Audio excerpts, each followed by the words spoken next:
afternoon to you, sir. Good afternoon, ma'am. Thanks for welcoming me in your office. Well, you're always welcome. I'm a servant of the people, so I'm always and ever ready to welcome our people. So the door is totally open for anyone who has an interest of seeing you. That's why I'm here. I'm here to serve the people. And the reality is that I also hold an office in trust for the people by the grace of the governor of Akwa Ibom State to serve the people. And so that means that I need to be accessible, I need to be open to people to come talk to me. And to also buttress that point, we've also gone beyond keeping open doors, we also keep open channels. Okay, let's even hit it off from that very point. So if you have an open channel where people can communicate with you, is there a way where you get direct feedback from the people of Akwa Ibom State regarding how the management of the information, of the image of Akwa Ibom State is concerned? Do you have feedback from people? Definitely. Now, you can't manage information without having feedback. You can't want to, how would I put it now, drive the machinery of information without getting to hear and talk to people on the other side of the divide. And so, to also re-emphasize the point of government of today, where we talk about transparency, accountability, and integrity, we also have open channels where we let people interface with us, people talk to us, people send us communication materials, people share opinion, people make reports, and we call that the Citizen Center, where people can send in SMS, can send in WhatsApp, can also send email, and then beyond that, you can also be engaged on a live chat on the state website. And so simply to get onto the Citizen Center, you simply go send an SMS to 0907-617-3782, simply as an SMS or WhatsApp. Now we've deliberately deactivated the call function. Okay. Because we don't want it to become a beer parlor discussion where somebody calls in and then we start exchanging words and all that. For us, it's strictly a professional platform where we intend to harvest information, we intend to harvest ideas and suggestions from our private people to help drive the process of governance. Now, thank you very much. Seems you've made it clear that there is an open channel of discussion where you're getting feedbacks from people. What are Akwa Ibom people saying about the Udom administration? What are they telling you? What feedbacks are you getting?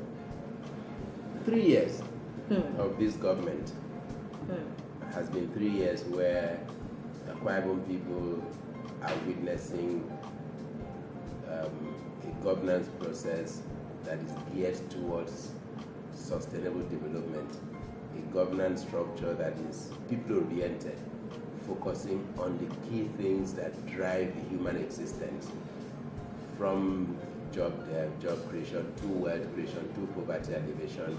Now these are the major drivers of this government. And so this government has in the last 3 years focused primarily on 3 things: industrialization, tourism, and agricultural development. And from the feedback we get from the streets, from the people of Akwa Ibom State, and emphatically showcased during the last Democracy Day.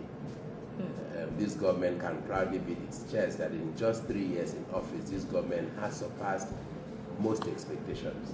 Today, this government talks about being the leading light in terms of industrialization in Nigeria, from housing Africa's largest syringe manufacturing company, to being home to Nigeria's best digital metering factory, to having the first coconut refinery in Nigeria, to having a flour mill in the process, to having a plastic manufacturing company, to becoming the leading light in pencil manufacturing when the government at the center is still contemplating how to start the process.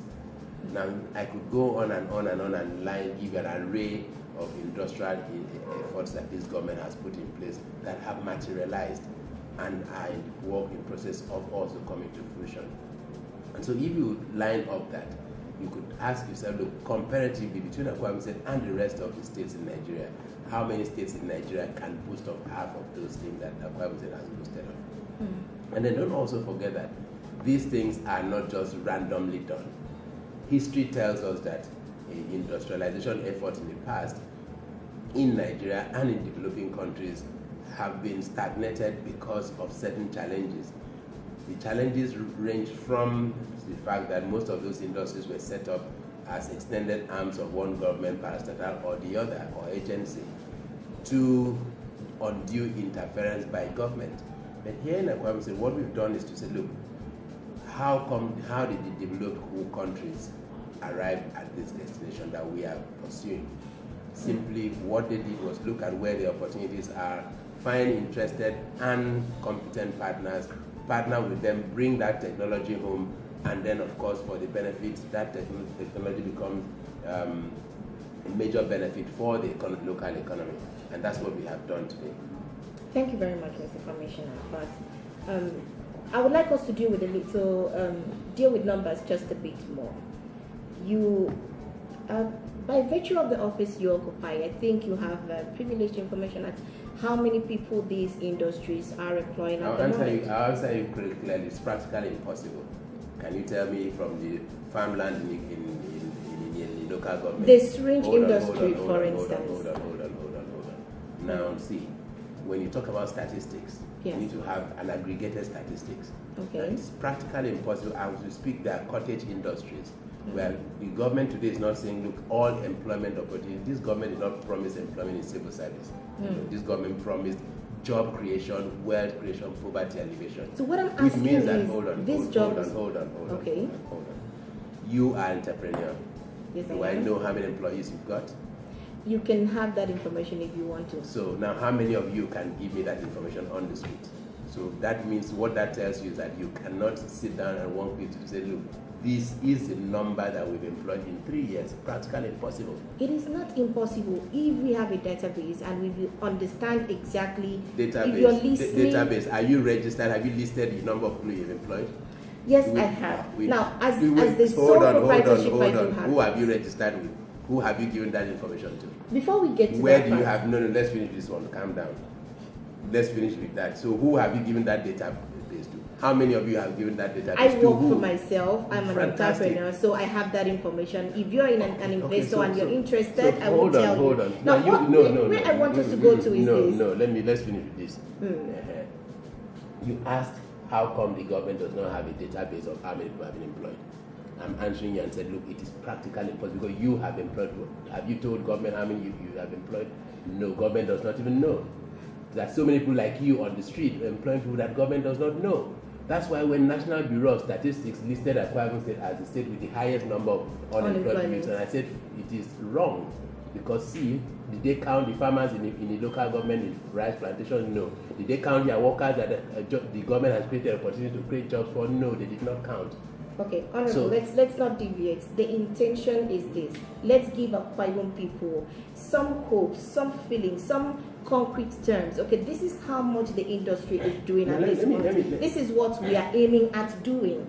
If in 3 years we have had these industries and we've been able to employ or to create job opportunities for this number of people, approximately maybe. So in the next 3 years, this is how much we think we will do. So it's to give us a sense that we are growing, that we are improving. Your question was not properly framed in the first place. That's why I answered that way. Now, in reality, if you ask me how will these industries impact on the employment opportunities in Akwa Ibom State and employability. Now, take the syringe industry as an example. That industry has maybe 100 people employed directly. Exactly, that's what we're looking for. Hold on. And that is not all. Now, because that company has distributors. Each of those distributors, and those are jobs created. Are registered companies. They have people they employ. Those companies have service providers.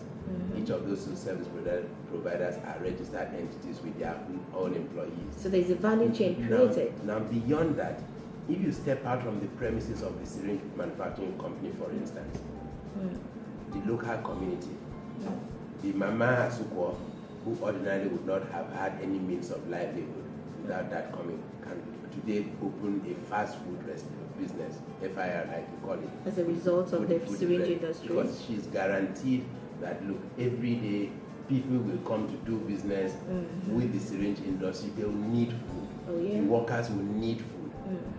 The Subo who would have been roaming the streets can decide to look from the small money he can muster, start a recharge card business. I understand the benefits that a lot of that people can patronize him.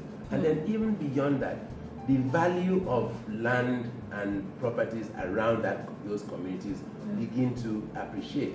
The quality of life begin to appreciate. People begin to see things differently.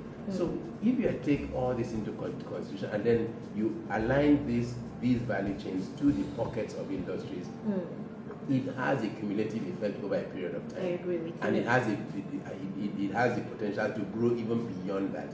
So, because as these companies grow, the same way their suppliers, their distributors will begin to grow their businesses as well. Thank you very much. So let's bring this home. How is the coconut industry faring? Well, the coconut refinery is still under construction. It hasn't been commissioned yet. So do you have an idea when we are looking forward to launching that industry? Well, I wouldn't say that now. Okay. Once we get to a point where we can make that announcement, we will make that announcement. Now, talking about transparency and accountability, it does look like we woke up one day and the social media went agog with almost all young people wanting to know more about what the administration is doing, wanting to understand how much is spent and how much is... there's been this frenzy. Are you feeling it? What do you think? What's your perspective towards regarding how these people are asking questions? Well, let me also say something. There's something in media and information management. You define your media universe.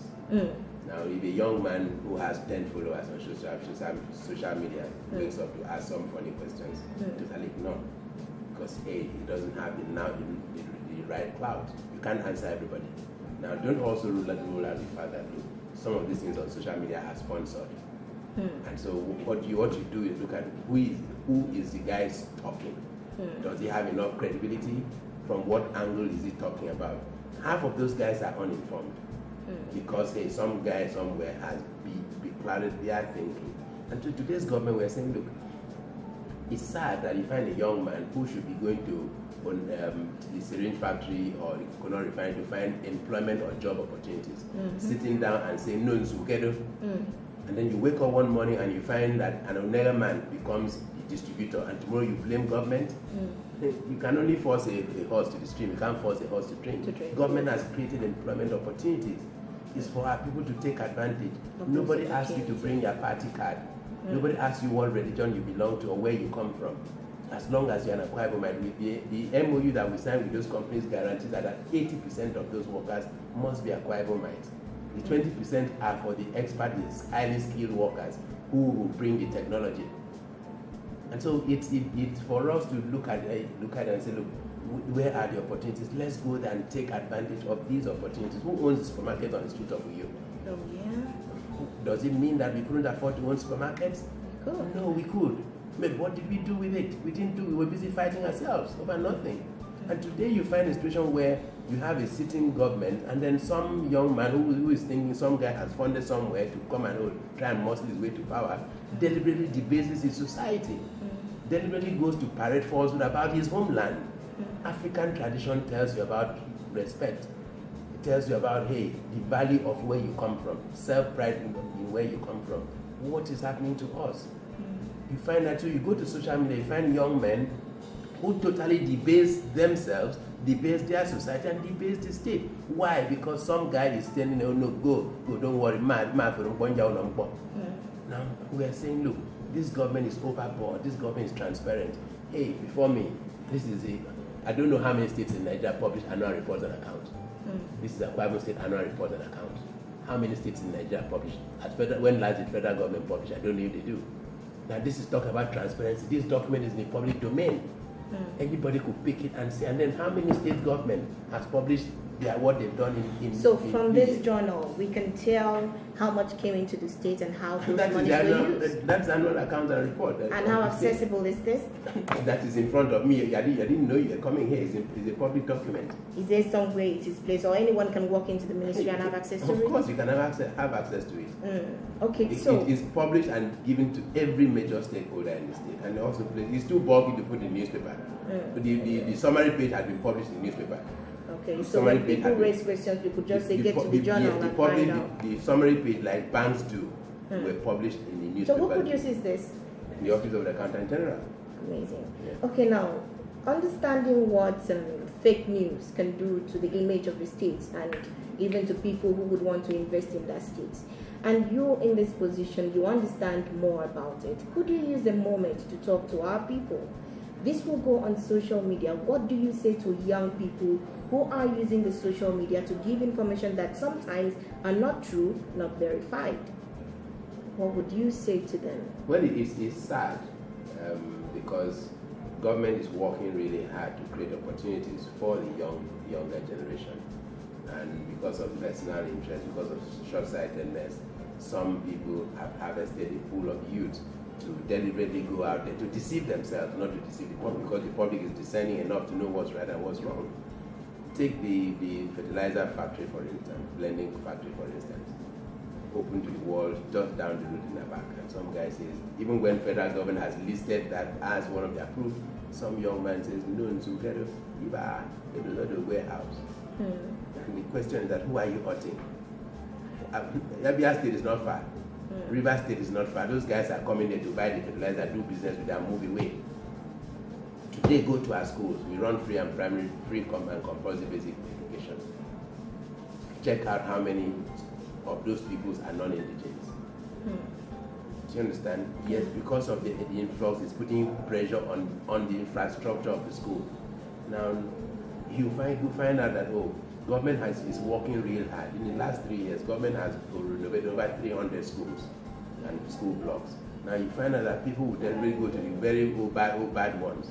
It's practically impossible that no government anywhere in the world can fix the rot of 31 years in 3 years. Or rot of, let's say you take 28 years in 3 years. It is practically impossible to fix that. The history of infrastructural decay in education in Nigeria is legendary. Not just in Sir, please, before we get to the education, because I would like you to address that, especially because of what's been happening lately. Why do you think young people are sponsored to peddle fake news? Who are the people sponsoring these people? Selfish interest. What Power interest struggle. now? Power struggle. We already have a sitting governor, so what's the struggle to dethrone him? Where to unseat the sitting governor and take over? Now, How did these people get to these young people and our government didn't get to them first because they had the information? I mean, no, listen. We need to also ask yourself, how many of these guys? There's no government in the world anywhere that will not have dissenting voices. okay. Even in your family, you have a dissenting voice. You might not be very strong, you must have a dissenting voice. So it is practically impossible not to have dissenting voices. Let me also say clearly, this government is not against being criticized. That's why we opened up the Citizen Center. This government is interested in constructive criticism that will help us change the system. This government is talking about people-oriented governance, driving sustainable development that goes beyond applause, development that will live beyond this administration. Government is focused on driving these things, not for applause, not for immediate hand clap and all that. We are looking at it as a future where the Akwa Ibom man, the Akwa Ibom child can graduate from school, and all he will have to deal with is, see the array of opportunities. Before a few years back, every Akwa Ibom child who graduates from school look for a job in government, look for business. Even you look for business in government. Fact. Did I come to you? That's why you are talking to me. Now, reality. That's the reality. Now, the truth is that you are talking to me. Because it's government, chances are that you can't charge a premium. Now, whereas if you had 3 years down the line, when the coconut refinery is fully in flight, the syringe manufacturing is in flight, metering factory, flour mills. Now, this kind of program, you have pockets of those people wanting to sell their products, wanting to promote their businesses. Now, because of demand, simple basic law of demand and supply, you begin to charge a premium. Your fees will rise. I guarantee you in 3 years' time, you won't charge the amount you charge to do this, the same, you higher than what you're charging today, because of demand. Okay. Because of demand. Now, take an example. Look at the national newspapers. An average cost of a full page colored is over $500,000 naira. Come back home. How much is the cost of a full page ad? You are lucky to get 50,000 naira. Do you understand? And why is that? Now, because it's all centered around, okay, government politics. Today, look at our newspapers, the local newspapers. Where is the brand reporter? Where is the marketing reporter? Where is the stock market reporter? Why is all this? Why is everything focused on politics in our state? Now, that is why this government is saying, look, we are driving sustainable development to diversify the economy. The economy, for the better part of our existence, has been a government economy. Earning power driven by government, purchasing power driven by government, employment opportunities driven by government, power driven by government, politics. Now, where are the industries? If you take a state like Lagos State, for instance, Lagos State, the private sector players are mandatorily demanded to pay a certain amount yearly as security votes to the state government.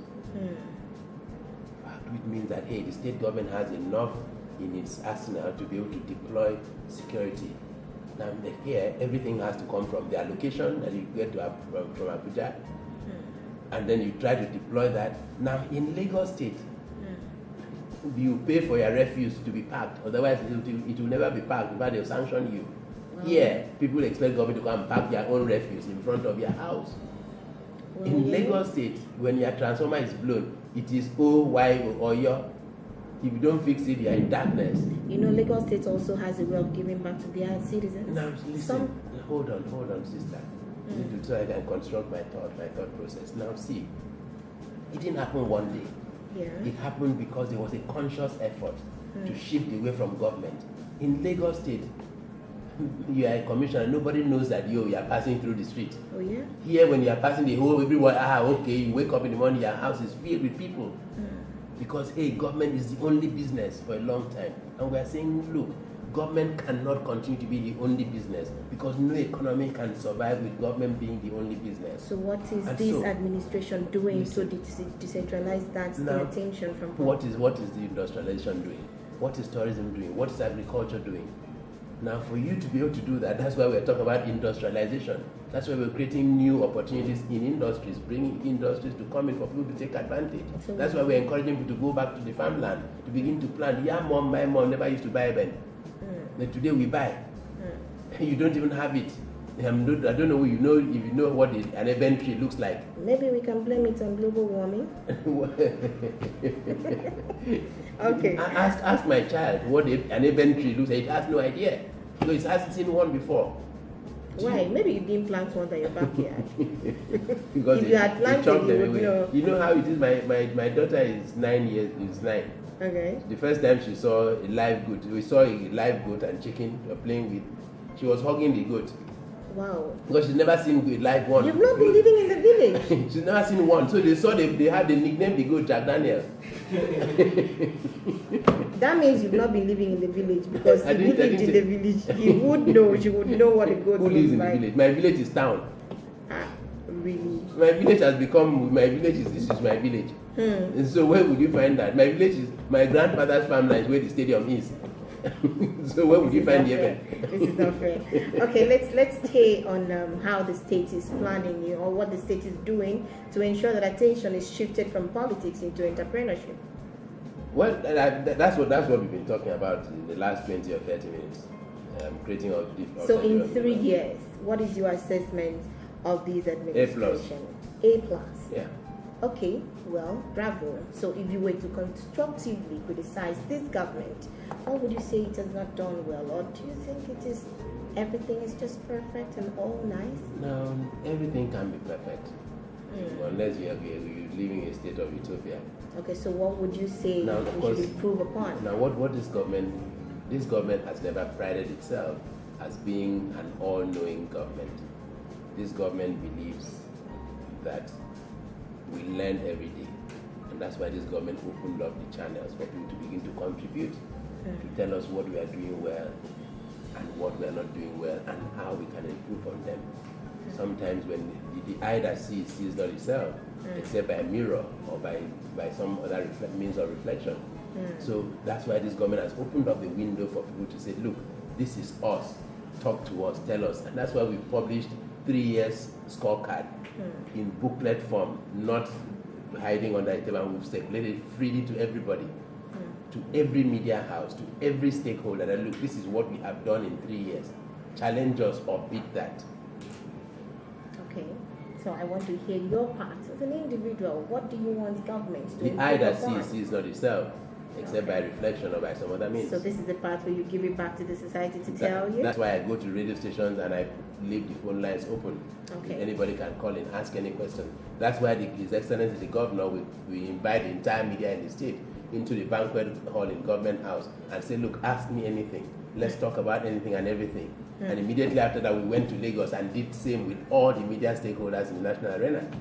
That's openness, that's transparency, that's accountability. Thank you very much. At the 5-point agenda of His Excellency the Governor does not have education inside of it. There are other things, maybe it's married inside. Let me refresh. I'm sure you've forgotten what it is. And you remember? Let's go back. Job creation, wealth creation, poverty alleviation, economic and political inclusion, infrastructural consolidation and expansion. So where is the education missing? Well, you can't alleviate poverty without education. You can't create jobs without education. You can't create wealth without education. You can't expand infrastructure without education. You can't have political and economic inclusion without education. There is an argument that because education was not given its prime of place, that is why we are having the rot in our education system. Who by who, when, how? Okay, when we mention these five things, it does not specifically state that the state government is prioritizing its energy on education. Hold on, let me see. Now, you see, if you say, oh, government is prioritizing education, it's narrow-based. Okay. How do you create jobs? By educating people. How do you alleviate poverty? By educating people. How do you create wealth? By educating people. So you're saying that education is married into the 5-point agenda. So the 5-point agenda is wider than healthcare sector, education sector. Okay. Now what you do is to sit down and say, look, like I said, the 5-point agenda is a 5-point agenda anchored on 3 things, which I said at the beginning, you remember? Yeah. Industrialization, tourism, and agricultural development. Now, you can't have an industrialized society that is not educated. You can't have an industrialized society that healthcare is not important. Okay. You can't have an industrialized society where infrastructure is not state of the art and good enough. So all this is encompassing. Now you have a narrow focus. You say, oh, our focus of this government is education. And fact is that the Nigerian education system from independence has been upside down. I have been a student of education. When I left in banking, I've done a lot of research about it. Now you can't fix it in 3 years. It must be a continuous process. Even Lagos State, with the amount of wealth it has, still has rotten and dilapidated schools. Now, while we're on the subject of education, I remember I asked us to hold on. Please tell us the intervention of these governments in our education sector. Well, this government, first, let's talk about education. Okay. It's free. Basic education is free and compulsory. And because of that, you find out that our children from what schools... class to what class now? Basic education is primary and secondary. Okay. Up to where you take your WAEC. Government pays for your WAEC fees.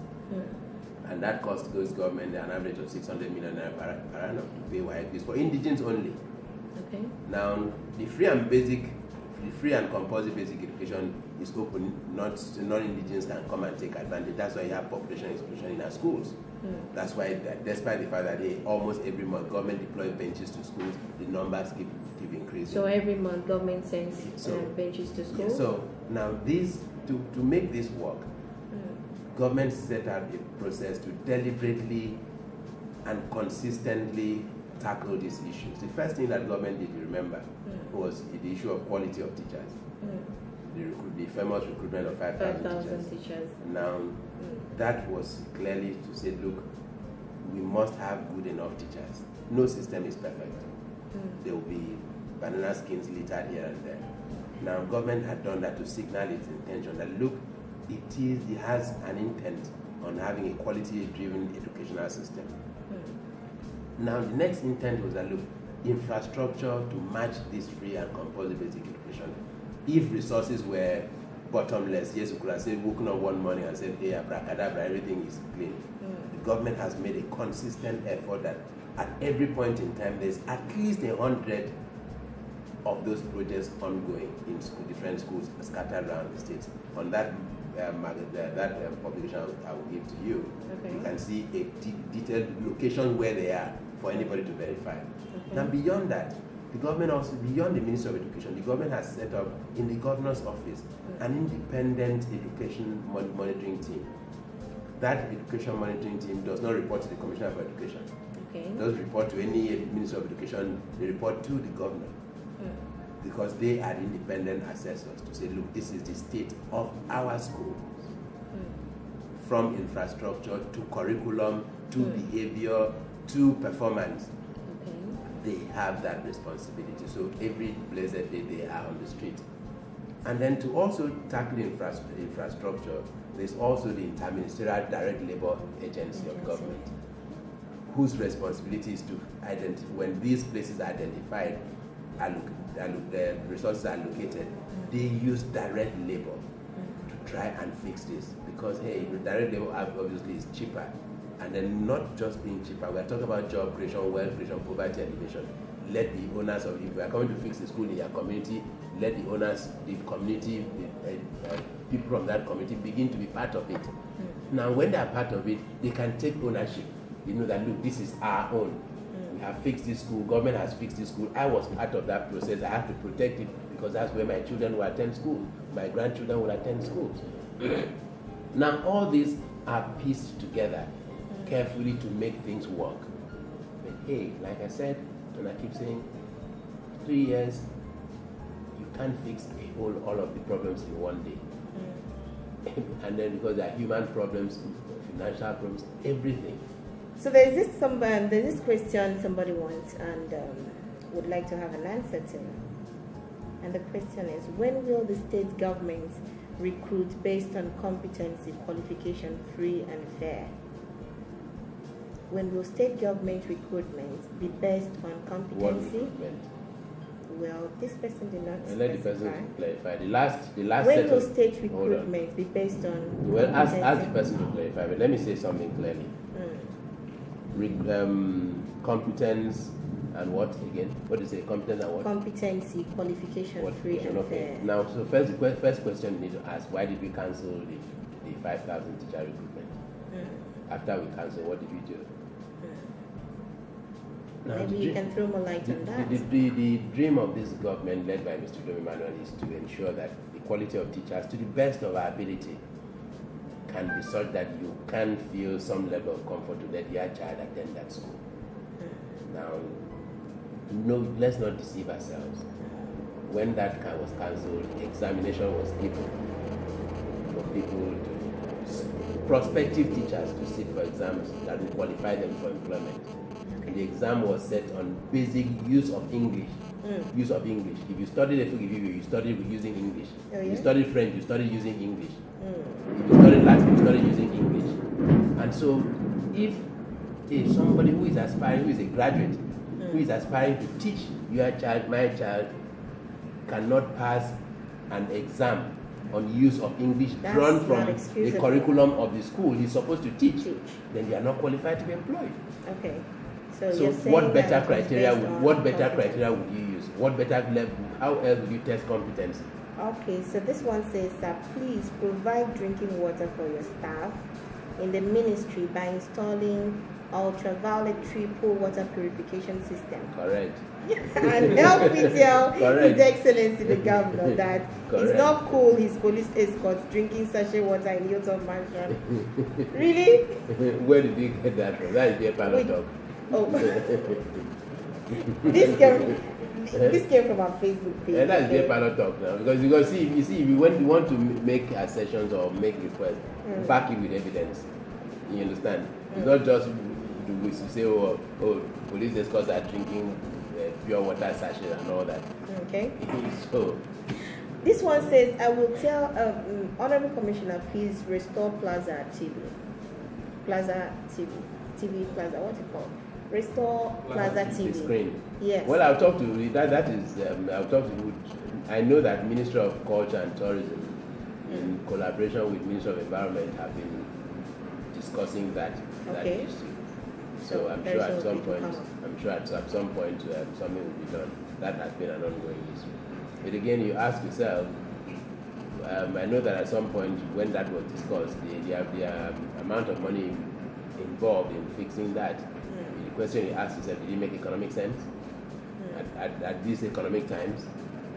But again, it's something that is ongoing. I know that the two ministries have been in talks. Okay. So 3 years in Akwa Ibom State since you came back from the banking sector. How far so far?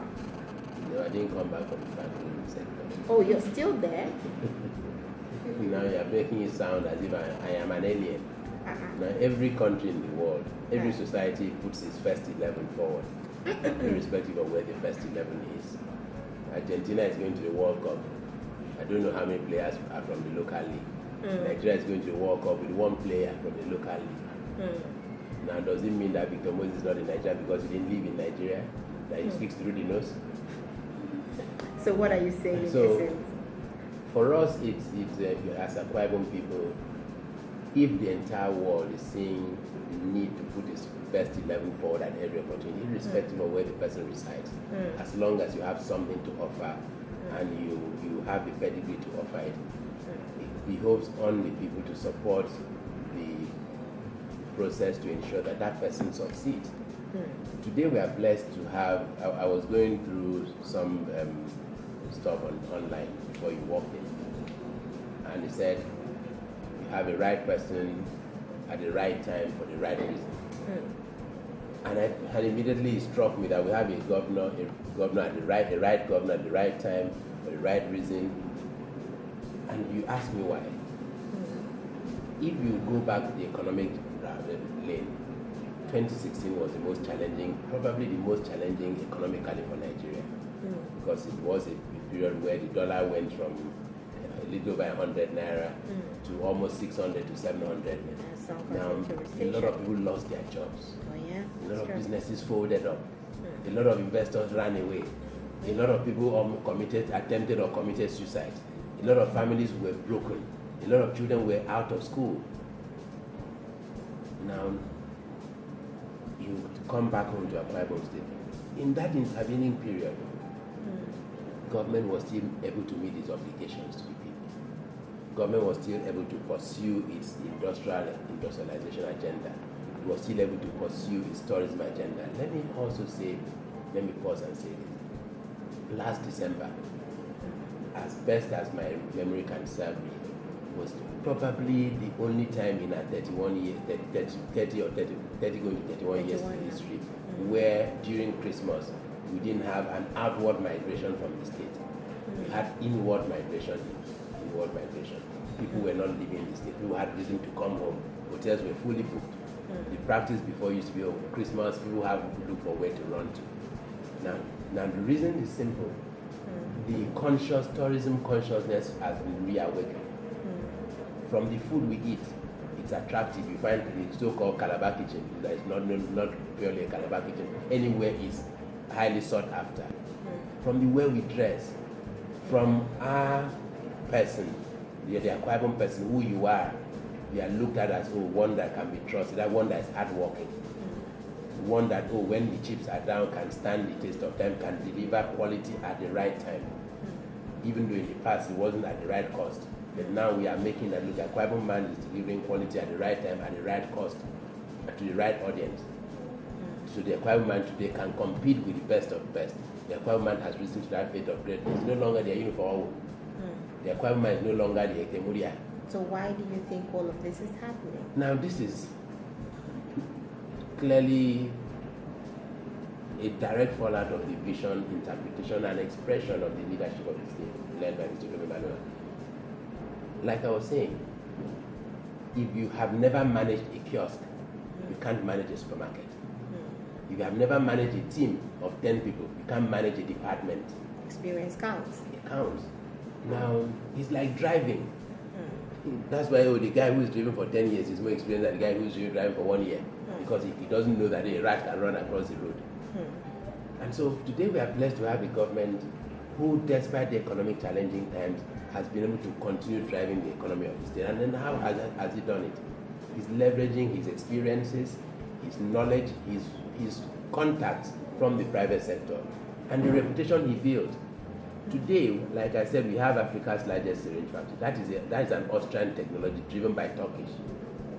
In the workers there, Akwa Ibom people, 80% of them, they were trained in Turkey for 2 months on that technology. We have the best digital metering factory in Nigeria, in Akwa Ibom State. Now the question is, how come these guys had the confidence to come to Akwa Ibom State? How did they have this confidence to travel, live there, wherever they are? Don't forget that the government did not give them 1 naira. We only gave them land. And they brought it with their money, huge amount, millions of dollars to invest, build those factories, employ you, and live here. It means something to us. That means, look, they trust the leadership of the state. They trust that you have a track record. It's like me. If you don't know me and I come to you and say, sister, please loan me 100,000 naira, I'll pay you back in 2 weeks. The first thing you're going to look at, this guy, will he pay me back? But if you have the money and you are considering, the next thing you are logically going to do is to look for somebody who knows me well to say, come on, boy, how do you know that guy? You sure he will pay me? That is called background check. And so when you have this, you can only okay my request if the background check is satisfactory. It's not just what I present to you. It's like even when a man wants to marry a woman wants to marry a man. You see, oh, I love you. The next thing, hey, you, woman, you go to check his family, if they fly at night. Man, you go and check the woman if they fight at home. Do you understand? Now that is background check. When you consummate that marriage, it is because at that point you have done your checks and you are satisfied. Okay. And so for us to have investors come to Akwa Ibom State, don't forget that in the last 2 years, Akwa Ibom State has attracted the second largest volume of foreign direct investment in Nigeria, outside Lagos State. So if you take out Lagos State, we are number 1. And is this translating these investors coming in? Has life changed in Akwa Ibom State? Life will not change overnight. Has life changed? Life will not change overnight. The cost of living. Hold on, life will not change overnight. Okay. You know why life will not change overnight? Gary was used to be how much 3 years ago? How much is the cost of Gary today? I don't eat Gary. Okay, yeah, people use Gary. Now, so when you look at that, rice was predominantly imported into the state. Today we produce rice.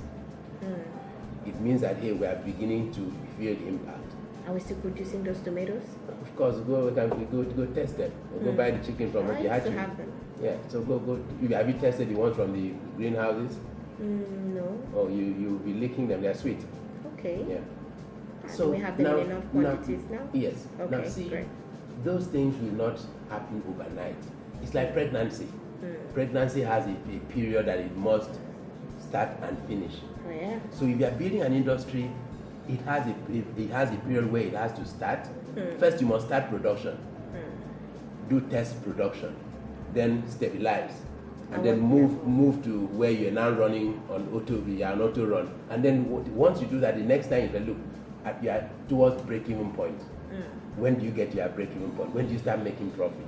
Now that doesn't happen overnight. Okay. So it is a process that you start. It's like when you plant a tree. You have to first plant the tree, water it, has to germinate, has to grow and get to a point where it can begin to yield fruits. The same thing with industrialization. So you're saying Akwa Ibom people should wait for it? Now, the signs are clear. Okay. The signs are clear. All we are saying to Akwa Ibom people is that, look, rise up to that fate of grace. Take advantage of it. Don't sit back and say, no, it is not true. If you have doubt, go and check. If you still have doubt, call or send a charge to the Citizen Center. If you still have doubt, come here, I'll take you there. Okay. And this government has clearly said, look, when other governments are commissioning billboards and wheelbarrows, we commission Africa's largest syringe manufacturing company. when they're commissioning bread and butter, giving people as empowerment, we're empowering our people with tangible things to live with. Thank you very much, sir. And we continue. I'm with you. Are you tired? What kind of Ministry of Information did you come to see 3 years ago? What is it like today? You see, that question has a lot of banana skins littered along the back. There we go. Now, the Ministry of Information that I came to see was one that had evolved under my predecessor and had done a very, very good job. Amazing. And so, government is a continuum. It's like a relay race. When you run the race, Usain Bolt hands over to David. While David is running, Usain Bolt has to clap for David to run faster. Okay. Because if David doesn't run faster, his efforts are wasted. So it's a relay. So government is a relay. We took over from when the previous predecessors stopped, and we are running that relay. And we are happy that our predecessors are clapping for us to finish the race on a winning note. When are you finishing the race? 2023. Thank you very much for coming on the program, sir. Thank you. Good afternoon.